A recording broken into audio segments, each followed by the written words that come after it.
The second speech tonight is our Communicator 3 speech, which I'll get to the point. The idea of this speech is to organise it to achieve general and specific purpose, to reinforce the purpose with the beginning, body and conclusion, to project sincerity and conviction, control nervousness, and to strive not to use notes. The speaker is Kristy McGregor. The title is The Leadership Repertoire. With a speech titled The Leadership Repertoire, ladies and gentlemen, Kristy McGregor.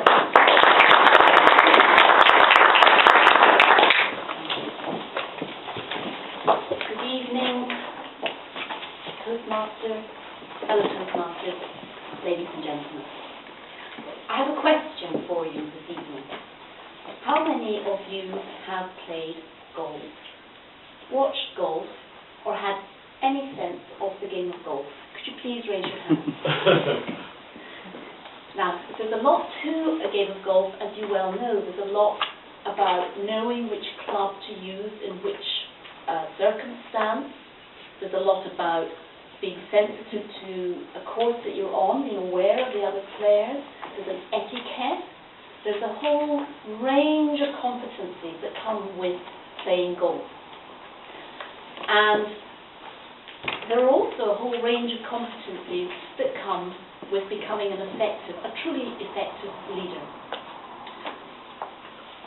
Taking data from 3,871 studies, Dan Goleman, who was the author of Emotional Intelligence, along with his colleagues Richard Boyd-Sakis and Annie McKee, have studied what makes for truly outstanding leadership.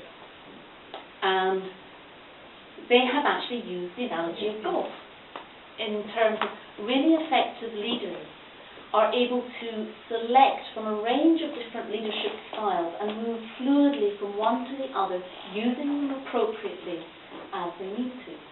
Now, the 6 types of leadership that they have identified that are really part of this kit, if you like, the golf bag of leadership, are 1, visionary leadership, 2, coaching leadership, 3, affiliative leadership, we call it, 4, democratic leadership, 5, pace-setting leadership, and 6, commanding leadership. So, visionary, I'm going to take you through each of these types of leadership, and we'll talk about how these forms of leadership impact the environment and what are the pros and cons of using them.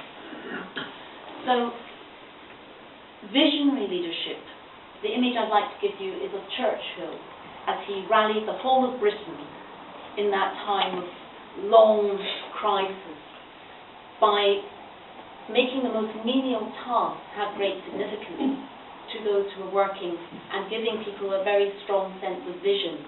He was able to inspire. Now, visionary leaders, it is the most effective form of leadership. It is absolutely the one that has the most impact, they found in studies.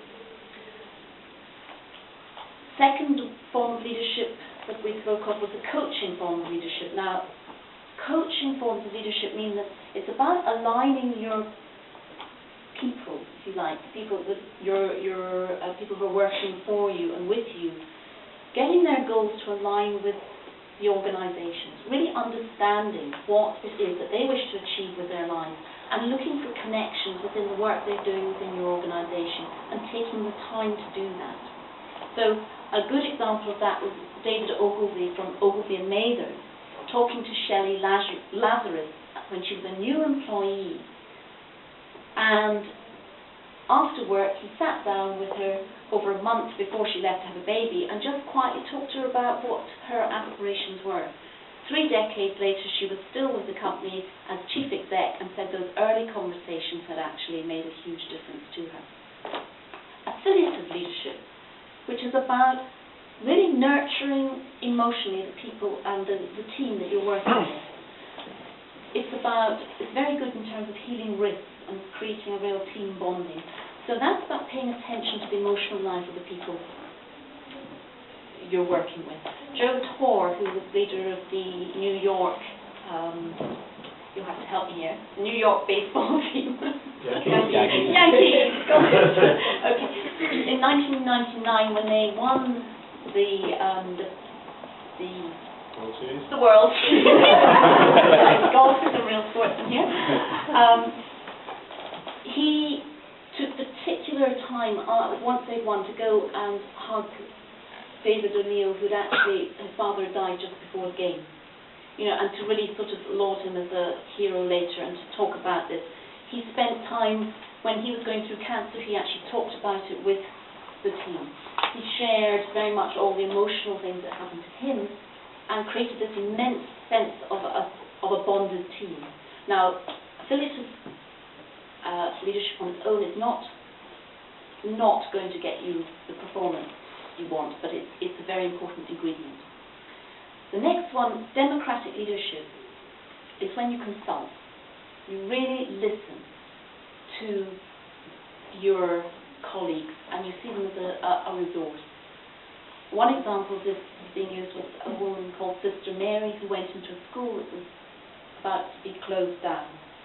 And she met with all the different interest groups, talked to them, asked them for solutions, was very upfront about the problems, budgets, etc.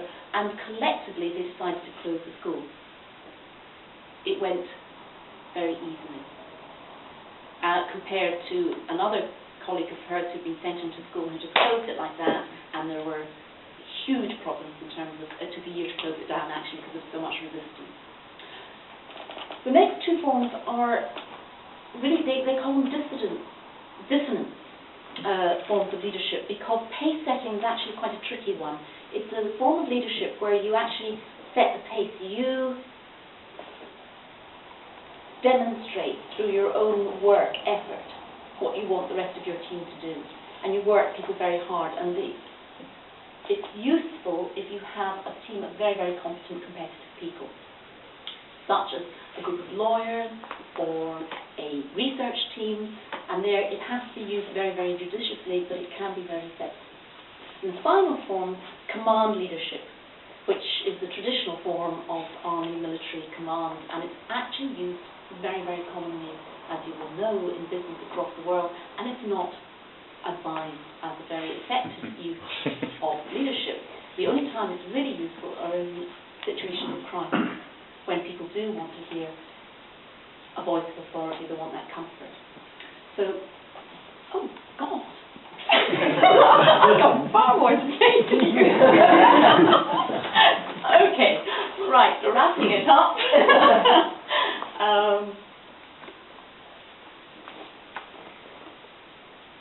Just like golf, what I'd like to leave you with is that it takes a lot of effort and a lot of energy and a lot of commitment and a lot of skills to become a scratch golfer.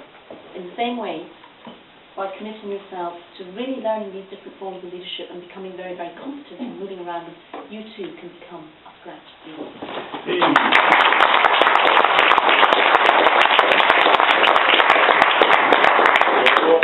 Thank you very much. Again, a couple of minutes, we'd like to just write some thoughts on that in our notes.